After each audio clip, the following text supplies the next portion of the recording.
Hello അസ്സലാമു അലൈക്കും, welcome back again. അപ്പം ഇന്നത്തെ വീഡിയോ എന്ന് പറയുന്നത് ഞാൻ ഈ ചാനലിൽ ഇതുവരെ കാണിക്കാത്തൊരു റെസിപ്പിയാണ്. ഒന്ന് രണ്ട് തവണയെങ്ങാനേ ഞാനിവിടെ വീട്ടിൽ ഉണ്ടാക്കിയിട്ടുള്ളൂ.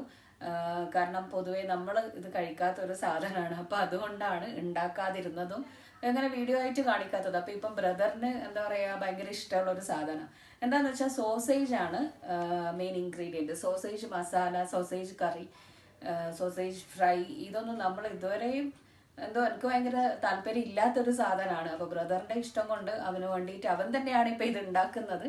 അപ്പം ഇന്നത്തെ റെസിപ്പി എന്താണെന്ന് വെച്ചാൽ സോസേജ് മസാലയാണ്. പിന്നെ ഈ ഒരു സോസേജ് മസാല എന്ന് പറയുന്നത് നമുക്ക് രണ്ട് ടൈപ്പായിട്ട് തന്നെ ഇതൊന്ന് ഉണ്ടാക്കാം.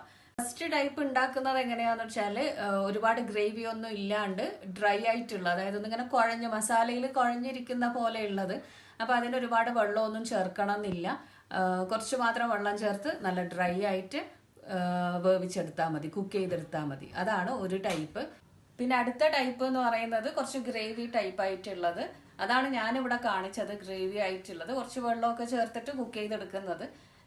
പിന്നെ മെയിനായിട്ട് പറയാനുള്ളത് ഈ ഒരു സോസേജ് എന്ന് പറയുന്നത് ഞാൻ ഫ്രൈ ചെയ്യാണ്ടാണ് ഇത് രണ്ടും ഉണ്ടാക്കിയിട്ടുള്ളത്. രണ്ടും എന്ന് പറയാൻ പറ്റില്ല, രണ്ടും നമുക്ക് ഉണ്ടാക്കാം ഈ ഒരു ടൈപ്പിൽ.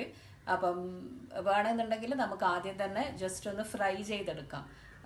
ഒന്ന് നമ്മൾ ഒന്നും ചേർക്കാണ്ട് കുറച്ച് ബട്ടറിലോ നെയ്യിലോ ഓയിലിലോ ആണെങ്കിലും അങ്ങനെ നമുക്ക് ഒന്ന് ജസ്റ്റ് ഷാലോ ഫ്രൈ ചെയ്തെടുത്തിട്ട് കുക്ക് ചെയ്തെടുത്തു കഴിഞ്ഞാൽ അടിപൊളിയായിരിക്കും. അപ്പം വീഡിയോ നമുക്ക് കണ്ടു നോക്കാം. വീഡിയോ ഇഷ്ടമായാൽ ലൈക്ക് ചെയ്യാനും ഷെയർ ചെയ്യാനും സപ്പോർട്ട് ചെയ്യാനും ഒന്നും നിങ്ങൾ മറക്കരുത്. അപ്പം നമുക്ക് വീഡിയോയിലേക്ക് പോയാലോ.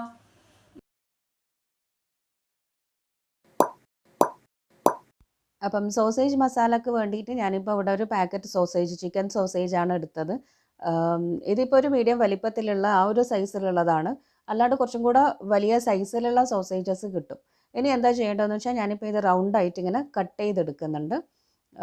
പിന്നെ നമുക്കൊരു ഗ്രേവി മസാല റെഡിയാക്കാം. അപ്പം അതിനായിട്ടൊരു പാനിലേക്ക് കുറച്ച് ഓയിൽ, സൺഫ്ലവർ ഓയിലാണ് ഞാൻ എടുത്തത്. കുറച്ച് ഓയിൽ ഒഴിച്ച് കൊടുത്തിട്ട് അതിലേക്ക് ഒരു മീഡിയം വലിപ്പത്തിലുള്ള ഉള്ളി ഇട്ട് നന്നായി ഒന്നങ്ങ് വഴറ്റിയെടുക്കുക. അപ്പോൾ ഉള്ളി നമുക്ക് വേണമെങ്കിൽ നേർമയായിട്ട് കട്ട് ചെയ്യാം, സ്ലൈസ് ചെയ്യാം, അല്ലെങ്കിൽ ചെറുതായിട്ട് ചോപ്പ് ചെയ്തെടുക്കാം. പിന്നെന്ന് പറഞ്ഞാൽ ഉള്ളി പെട്ടെന്നൊന്ന് വഴന്ന് കിട്ടാനായിട്ട് കുറച്ച് ഉപ്പ് ചേർത്ത് കൊടുക്കാം. നന്നായി ഒന്നങ്ങ് വഴറ്റിയെടുത്തിട്ട് ഞാനിപ്പോൾ ഇതിലേക്ക് കുറച്ച് കറിവേപ്പില ചേർത്ത് കൊടുത്തിന്. നന്നായി ഒന്ന് വഴറ്റിയെടുക്കുക. ഒരുപാട് അങ്ങ് കളറ് മാറി ബ്രൗൺ കളറൊന്നും ആവണ്ട. സവാള അത്യാവശ്യം നന്നായിട്ട് സോഫ്റ്റായി വന്നു കഴിഞ്ഞാൽ ഇതിലേക്ക് തക്കാളി ചേർത്ത് കൊടുക്കാം.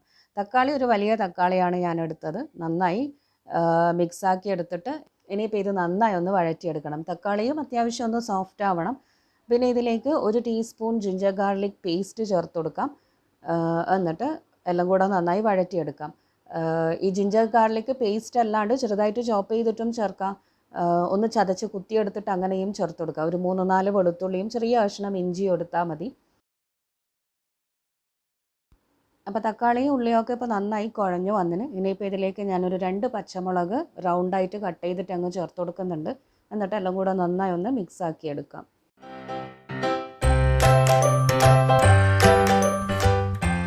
അപ്പോൾ നമ്മുടെ വെജിറ്റബിൾ കൂട്ടൊക്കെ ഇപ്പം റെഡി ആയിട്ടുണ്ട്, നന്നായി കുഴഞ്ഞു വന്നിന്. ഇതിലേക്ക് കുറച്ച് പൊടികൾ ഞാനിപ്പം സെപ്പറേറ്റ് ആയിട്ട് റോസ്റ്റ് ചെയ്തിട്ടാണ് ചേർത്ത് കൊടുക്കുന്നത്. അപ്പോൾ അതെന്തൊക്കെയാണെന്ന് വെച്ചാൽ ഒരു ചെറിയ പാനിലേക്ക് ഞാനിപ്പം ഒരു മീഡിയം ഹീറ്റാക്കി വെച്ചിന്. ഇനിയിപ്പോൾ ഇതിലേക്ക് ഒരു 1.5 ടേബിൾ സ്പൂണോളം കാശ്മീരി റെഡ് ചില്ലി, അതുപോലെ തന്നെ 2 ടേബിൾ സ്പൂൺ മല്ലിപ്പൊടി, ഒരു 1/2 ടീസ്പൂൺ ചിക്കൻ മസാല ഞാൻ എക്സ്ട്രാ ചേർത്ത് കൊടുത്തതാണ്, നിർബന്ധമൊന്നുമില്ല. ഒരു 1/2 ടീസ്പൂൺ മഞ്ഞൾപ്പൊടിയും കൂടെ ചേർത്തിട്ട് നന്നായി ഒന്ന് റോസ്റ്റ് ചെയ്തെടുക്കാം. പിന്നെ ഈ പൊടികളൊന്നും ഓവർ റോസ്റ്റായി പോകാണ്ട്, ഒരുപാട് കളറൊന്നും മാറി അങ്ങനെ കരിഞ്ഞു പോകാണ്ട് പെട്ടെന്ന് തന്നെ ഫ്ലെയിം ഓഫ് ചെയ്യണം.